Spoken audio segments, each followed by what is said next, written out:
Amigos de Radio Victoria, ojo con esa televisión. En esta nuestra alianza hemisférica con Penamérica, con la Escuela de Gobernanza de Javier Franklin, con Reporte Confidencial, con el portal Sin Filtro de Maybor Petit y con el Monitor Mundial de la Diáspora, vamos a conversar como todas las semanas con el profesor Genaro Mosquera en su segmento itinerario académico. Y hemos venido tocando el tema de la transformación en los estudios superiores y en todas las áreas del conocimiento. Y desde luego, pues que hoy el profesor nos está mostrando de alguna forma lo que es el propósito que le anima desde que está con nosotros hace 3 años, pero que hemos ido alcanzando objetivos y hemos ido sumando un voluntariado y unas alianzas que nos permiten contar con personeros suficientes y calificados para empezar a mostrar contenido que coadyuven, que se replanteen las cosas en forma práctica y efectiva a través de las redes, sobre todo, que la academia esté aquí y que la academia pues converse con ustedes y ustedes puedan conversar con la academia para ir explorando nuevas fuentes del saber a través de las plataformas, pues, que es lo que a nosotros nos motiva y que ojalá logremos que en otros aspectos también se vaya desbrozando, profesor, porque hay mucha basurita, como siempre hemos dicho, en estas plataformas y lo que andamos buscando es gente que cope estos espacios con contenidos mucho más elevados. Entonces, así que adelante. Sí, muy bien, buenos días. Bueno, en realidad queríamos continuar la conversación que empezamos a sostener hace 2 semanas, dándole un marco de referencia a lo que estamos denominando la necesidad de la transformación universitaria. Es decir, buscar los elementos de cambio sustentables, examinados, producto de conversaciones, seminarios, congresos, intercambios, que se han traducido en una serie de elementos identificadores de obstáculos, de resolución de nodos y de eliminación de obstáculos para poder llegar justamente a un tema de cambio. Pero hemos dedicado estas primeras 2 sesiones y esta tercera con el objetivo de dar el suficiente marco de referencia para comprender la situación universitaria, empezando a nivel global, a nivel latinoamericano. Lo hemos aterrizado después en Venezuela y hemos definido una serie de criterios que privan sobre el comportamiento de la educación en Venezuela. Y en esta oportunidad, continuando con esa reflexión, vamos a tratar de precisar algunos elementos problemáticos que han conducido a una crisis universitaria y que requerimos resolver. De esta manera, probablemente tenemos los elementos fundamentales para poder invitar entonces a algunos especialistas en la materia que nos vayan desmenuzando cada uno de los factores que están privando como obstáculo para el verdadero cambio y la refundación universitaria en nuestro país. En ese sentido, para abreviar, porque es un tema complejo, muy denso, muy realmente complejizado por las características que tiene, hemos puesto ahí un apoyo que nos permite seguir rápidamente el tema y contextualizarlo debidamente. De esta manera, pues probablemente ahorramos tiempo y evitamos la dispersión de la narrativa que queremos hacer sobre este particular. Ok, Así que, adelante. siendo así, la primera cuestión que deberíamos enfocar se refiere justamente al tema de la transformación universitaria, Ok, en lo que se refiere, en primer lugar, a el efecto que ha producido la salida de muchas personas fuera del país. Una publicación de la agencia Bloomberg el año pasado, a finales del año pasado, confirmó que el éxodo venezolano se ha llevado consigo a una inmensa cantidad de profesionales universitarios.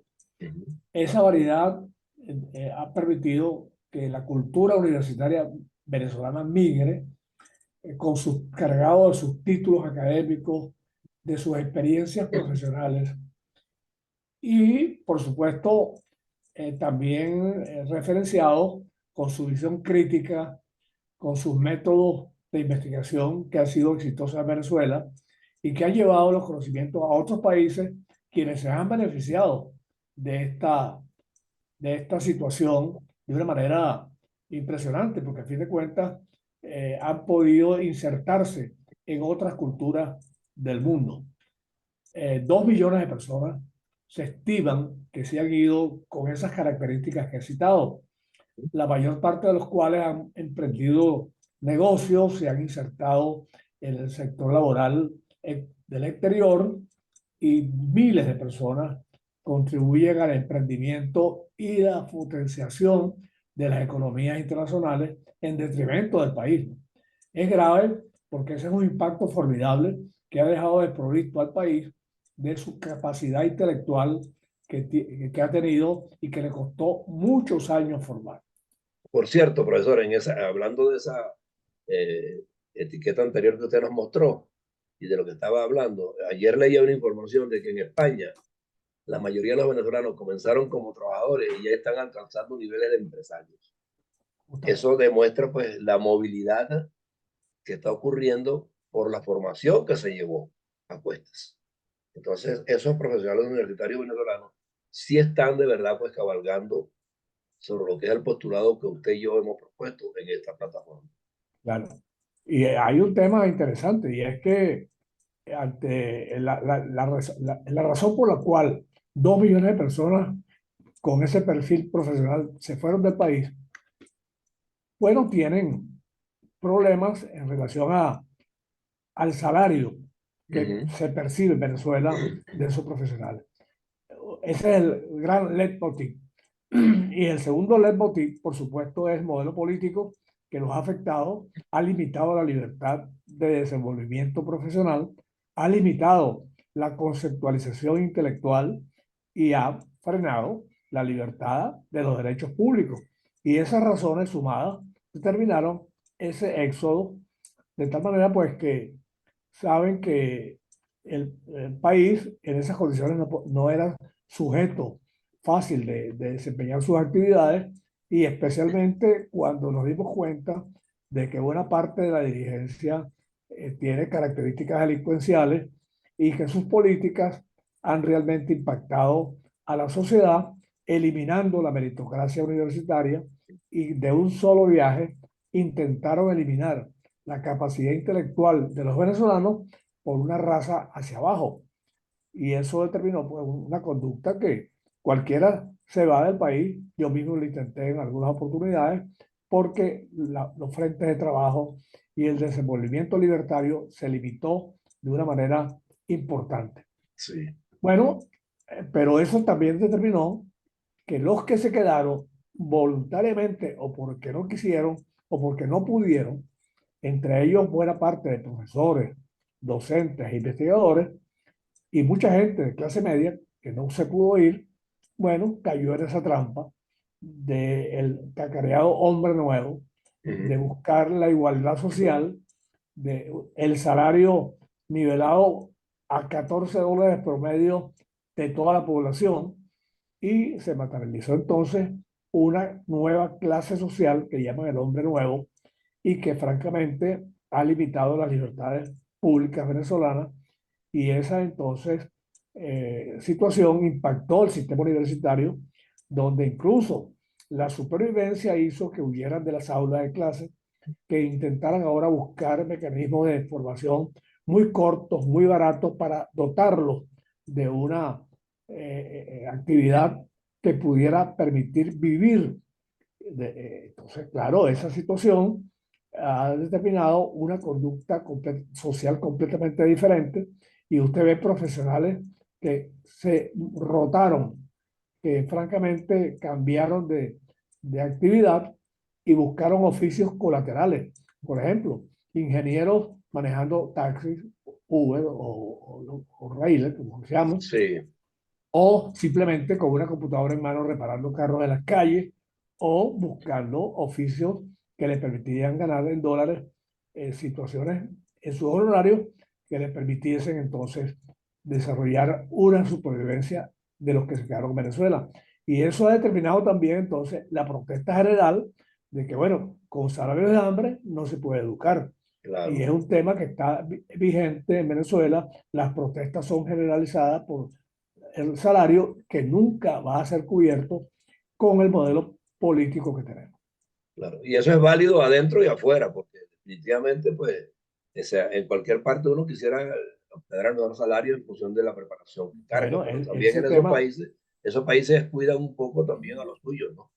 Y es ese lógico tema, que, ese tema fue determinante porque efectivamente, como tú dices, en el interior homologar profesiones es una actividad extremadamente difícil. mm, Y la gente comienza por ser ayudantes de algo, exacto. odontólogos que son auxiliares, que son gente que requiere un certificado de trabajo y una visa especial y no lo dejan ser, especialmente en el área de la salud, ejercer su profesión. Yo conozco médicos eminentes de clínicas importantes o de la propia universidad que están de camilleros o de ayudantes de Sí, enfermeros, así es. que no pueden activar como profesor. Entonces hay una lucha también por lograr la homologación profesional en el exterior y eso hace más difícil el tema y endurece la postura de los migrantes. Y en Venezuela es imposible, entonces en Venezuela ya ejercer una profesión se ha debilitado notablemente y entonces han incursionado en oficios diversos para poder mantenerse.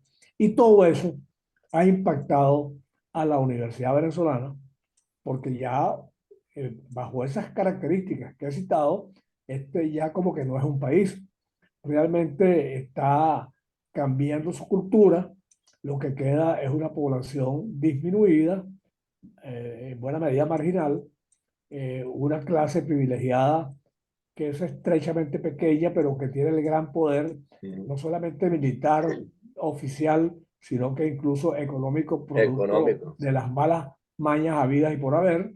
Y entonces, como una conclusión del impacto que todo este fenómeno social tiene en la Universidad Venezolana, es que realmente tenemos un problema de carácter social de mayúsculas dimensiones que está afectando la educación de Venezuela.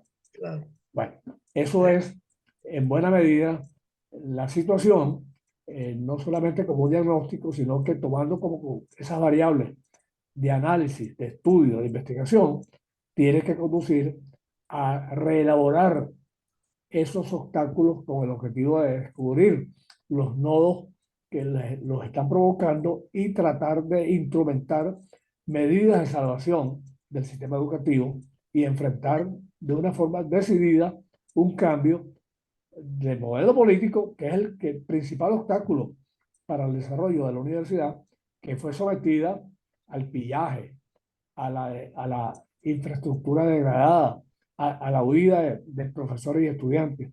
Y finalmente ahora está regresando a las aulas en unas condiciones precarias con el maquillaje de reconstruir su infraestructura física, en el caso especialmente de la Universidad Central, de la Universidad Simón Bolívar, pero en el interior todavía vemos que el sistema universitario está destruido, como es el caso de la UDO y otras universidades que tienen debilidades enormes en su infraestructura producto de la desidia y de la atención oficial. Claro. Y Todo eso justifica no solamente las variables que hemos mencionado, sino muchas más que no se dicen por razones de tiempo, bueno, a una transformación de la educación para atender esos problemas. Pero hay otros más importantes.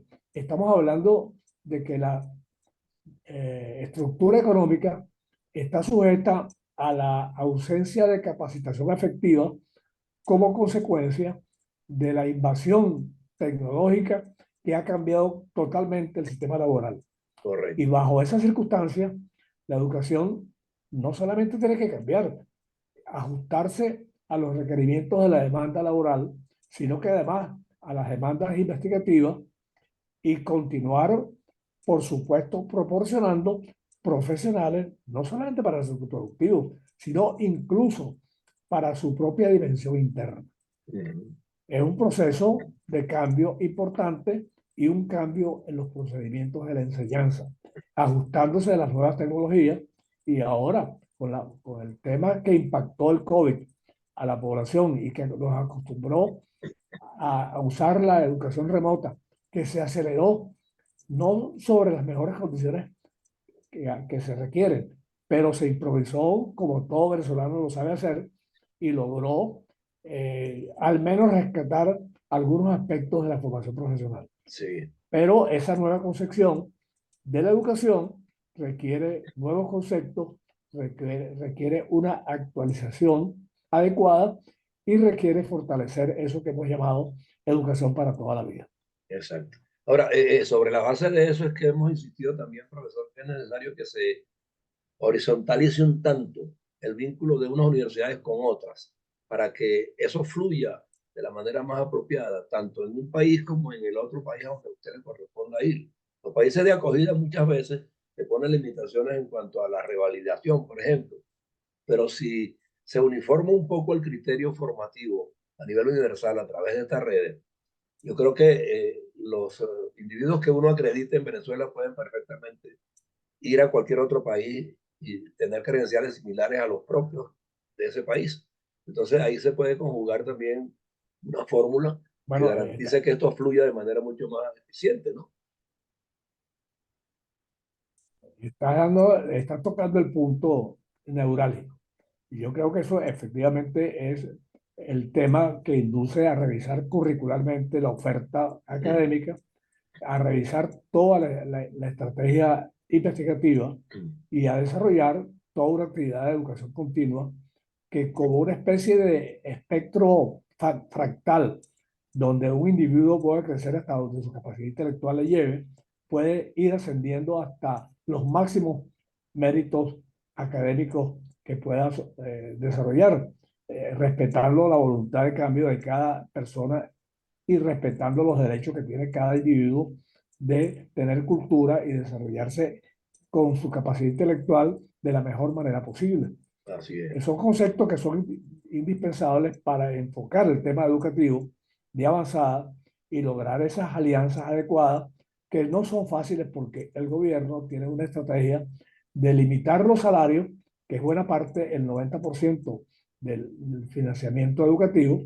La operación la minimizan, en consecuencia entramos en ruina en la infraestructura y en la operación y no hay la mínima intención ni de subir los salarios y mucho menos hacer inversiones adecuadas para fortalecer la educación y la investigación. Así es. Entonces, claro, frente a esa circunstancia, se hace presente el mayor obstáculo que se puede observar en esta dimensión y es la limitación en el financiamiento de la educación.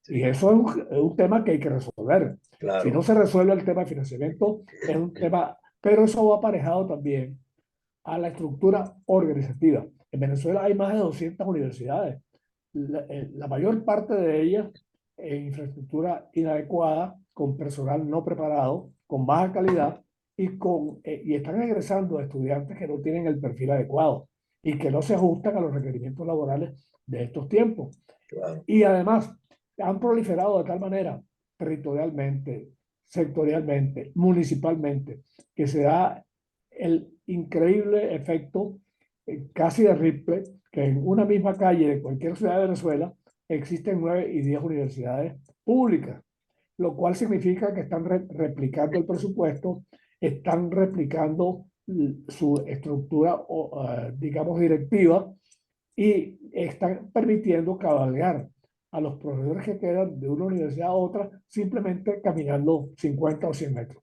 Exactamente, Entonces, sí. esa situación hay que echarle mano, hay que desarrollar una estrategia que conduzca a elaborar una universidad del Estado, una universidad experimental, una universidad para la investigación y amarrar todo el sistema a un desarrollo organizacional totalmente novedoso. Claro. Entonces, todas esas motivaciones inducen a definir lo que estamos llamando la universidad y el cambio. Es decir, no puede ser redundante todo lo que digamos sobre este aspecto porque se requiere un plan de Estado, y yo creo que la oposición está en este momento manejando grupos de investigación que permitan sustentar un plan pragmático para abordar este problema con prioridad, que es un movimiento que tiene que ser desarrollado con sentido crítico, con sentido venezolanista, entendiendo el problema de los ciudadanos, y la universidad tiene en ese momento que jugar un gran papel que no lo está jugando. Exacto. Están, desgraciadamente, están pensando en que el gobierno le va a hacer una revisión de la estructura salarial, de la contratación colectiva. Los gremios están negociando directamente con el régimen, igualmente algunas autoridades, pero esa vía no es susceptible efectivamente de ser desarrollada. Y mucho menos revisar todo el tema de la inversión en la plataforma educacional y de investigación. Eso no está en los planes del gobierno, más bien continúan tratando de masificar la educación como el lugar e improvisando de lo lindo y que van desde el preescolar hasta la universidad. Es decir, no hay manera de desarrollar el tema sin un cambio de modelo político. Este Exacto. compromiso entonces comienza, la verdad, en la universidad, en el aula magna, en el aula magna. Es decir, hay que comenzar con el movimiento para apartar estos obstáculos y comenzar de una manera moderna, de una manera sistemática, ese mecanismo de transformación universitaria que permita el cambio, que es clave para el desenvolvimiento futuro del país y del mundo, porque a fin de cuentas seguimos impactando al globo con calidad profesional que está regada en esos 2 millones de personas por medio mundo y que requerimos que regresen o que fortalezcan de alguna manera su vínculo con Venezuela para que podamos entonces tener éxito en poder reciclar a los 2 millones de personas que tienen título universitario que no tienen calidad, que no Exacto. tienen pertinencia social.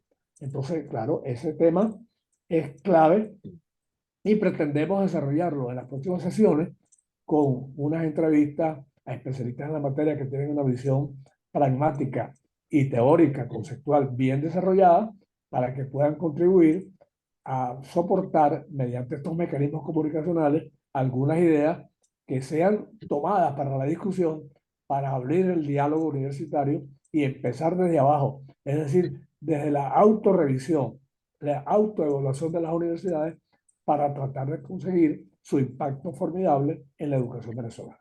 Sí, por eso yo le insistía antes y le reitero hoy que nosotros, ¿no? Con esa televisión, nos hemos planteado siempre y creo que lo vamos a lograr en algún momento dado porque el trabajo suyo en este instante se está orientando justamente a demostrar que sí se puede hacer de esa manera. Es convertir estas conexiones entre nosotros en un laboratorio donde haya un espacio que sea, digamos, el salón de clases como tal, ¿verdad? Con cierto y mínimo equipamiento para que los invitados suyos que tienen esa formación y esa capacidad de entregar conocimiento puedan graficar inclusive y mostrar, así como lo está haciendo usted en las redes, de una manera mucho más expedita en ese salón, las distintas herramientas, las distintas metodologías e inclusive ejemplos prácticos para la audiencia que se pueda incorporar a través de la red. Porque ustedes van a estar en el gran salón y nosotros acá mostrando lo que se está haciendo en ese gran salón. Es un gran reto. Yo en realidad he venido trabajando en este tema desde hace muchos años, pero más bien soy un facilitador, porque este es un tema global, es un tema que se discute en demasiados ambientes Claro, internacionales y nacionales, en seminarios, congresos, todas las semanas estamos con grupos pequeños debatiendo temas y uno intenta sistematizarlo para fines comunicacionales, pero realmente la última palabra la tienen los equipos de trabajo que exacto. son complejos, heterogéneos, multidisciplinarios y que tienen que enfocar este problema con una estrategia axial política donde la condición fundamental es un cambio de modelo. Si eso no lo Exactamente. logramos, estamos perdiendo tiempo. Exactamente, exactamente.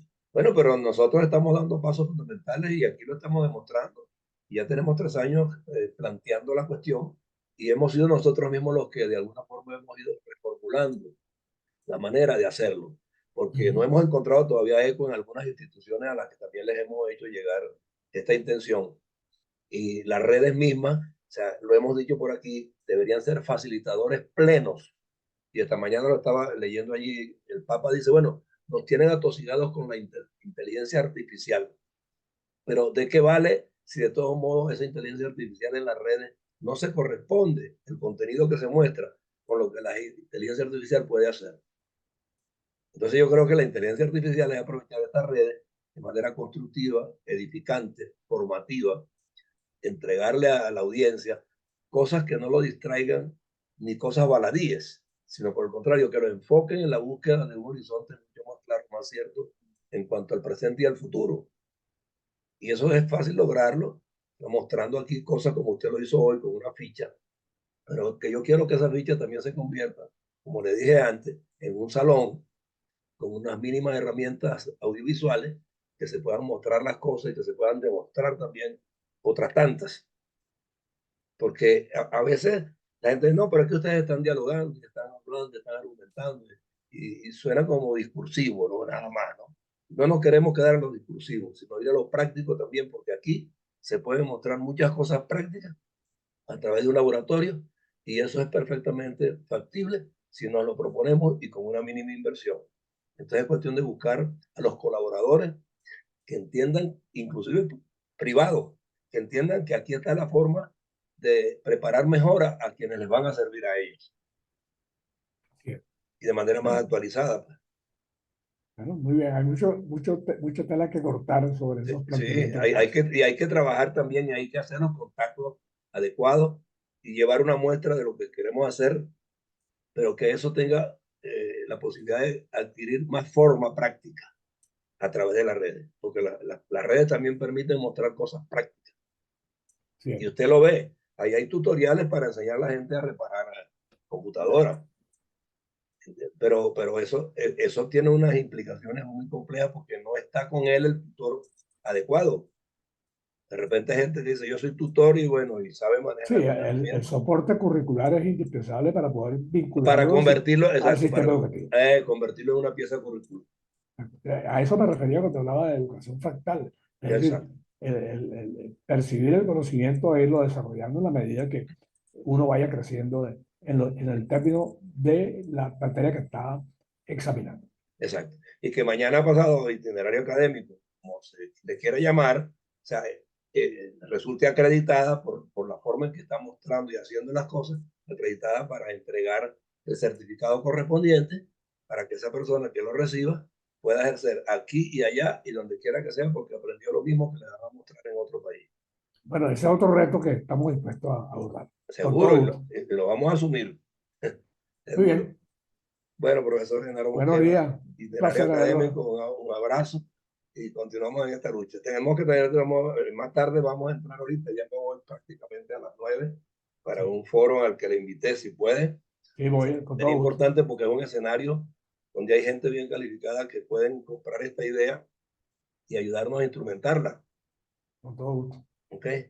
Un abrazo. Igualmente. Gracias.